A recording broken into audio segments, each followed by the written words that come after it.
This might be the most famous letter on Earth. It's virtually the same in every language. The Russian version is called A and makes the sound or I like to call this one B with a hat in its uppercase form, or curvy B in its lowercase form. It's called B, and it sounds just like the B we know and love in English. B. This one looks like the Latin capital B. It's called V, and like Spanish, it makes a V sound. V. This Cyrillic letter is one of the weirdest. It's most often called G, making the sound G, or depending on dialect and word structure, it can also sound like K or V. I like to call it the hangman letter, as its main sounds are G and H. This letter may look like a space invader, but its qualities really aren't so alien. It's called D, and it makes the English D sound. D. It's super easy to remember if you think of its resemblance to the Latin capital D or the Greek capital delta. This could very well be the most common letter in the world. In Russian, it's called Y, and in most cases, it'll be pronounced as Y. This letter has made me start believing that vowels are a scam. Its name is Yo, and it makes the sound Yo, Yon, or which, if you talk fast enough, basically all sound the same. All vowels kind of sound the same. At least Russia seems to think so, because there are many Russian words where the two dots on top of the letter Yo just aren't written. Take a look at this word. How do you think it's pronounced? Yesha?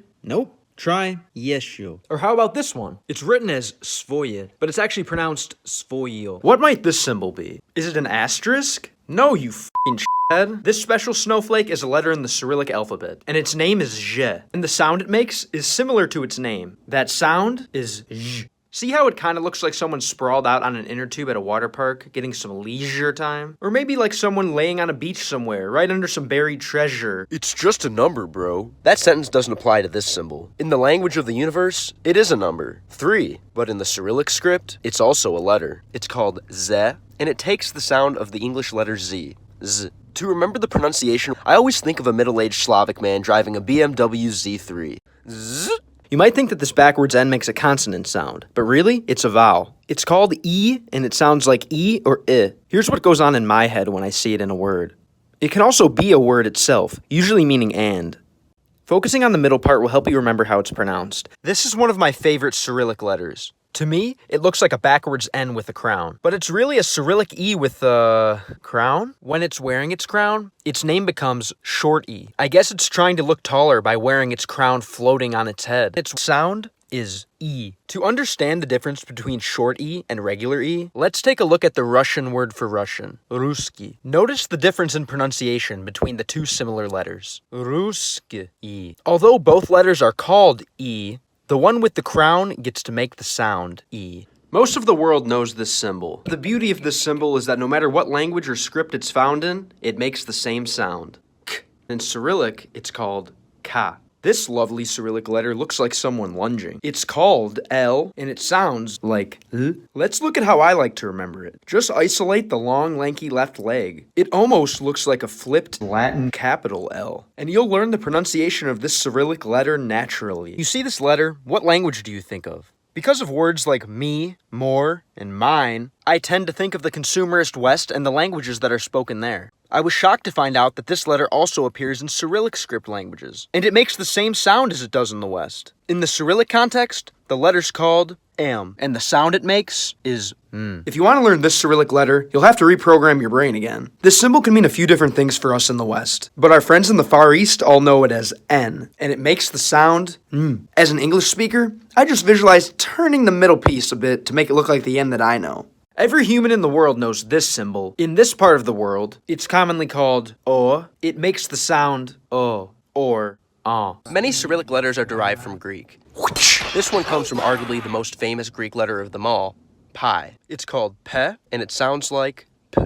You could remember it by focusing on its similarity to pi. If you speak a Latin script language, this symbol only means one thing. P. In Cyrillic, the letter's called R, and it makes the R sound. R. You can always override your brain's programming with some trusty mental spray paint. Focusing on the upper left-hand corner of the letter will help you remember how it's pronounced.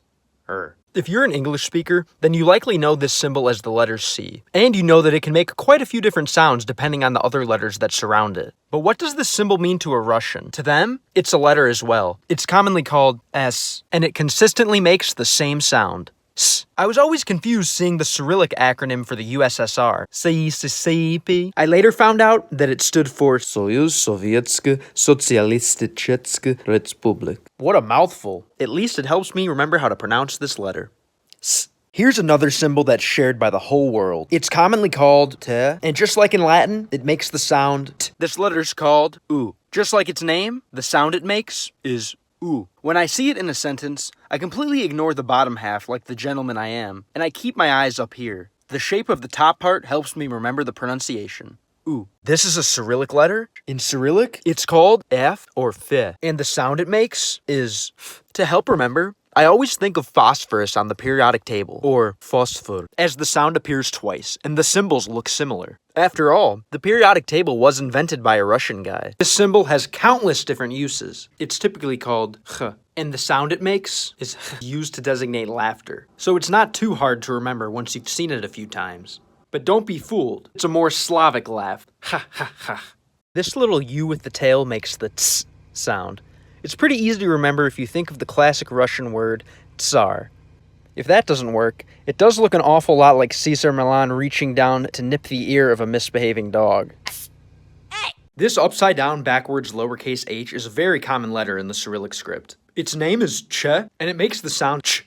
While some Cyrillic characters look like Latin letters flipped sideways, Ch is flipped both sideways and upside down. I remember how it's pronounced by imagining the noise a condescending snob would make after noticing that it's upside down. This letter doesn't even know which way is up. Ch. How embarrassing. It's hard to be a human and not know about the multilingual onomatopoeia sh used to stop someone from speaking. In the Cyrillic script, that sound can be made with just one letter. It's called sha, and as you can guess, it sounds like sh. Sh can be extended indefinitely. Shh. Conveniently enough, sha appears to be the Cyrillic letter with the longest horizontal distance. Focusing on the length of the letter helps me remember how it's pronounced.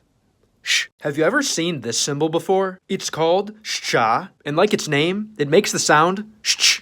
You might think that this is two sounds in one, but in practical conversation, it can be pronounced much faster, blending the sounds together. Something like shh. See how it kind of looks like a newly opened bar of fresh chocolate? Just focus on the end of fresh and the beginning of chocolate in that phrase. Shh. And you'll have this letter on your tongue like a piece of candy. This Cyrillic letter is called the hard sign, or the big yer. Wearing a backwards hat so everyone knows that it's hard. So hard, it doesn't even make a sound. Let's take a look at this Russian word for flaw.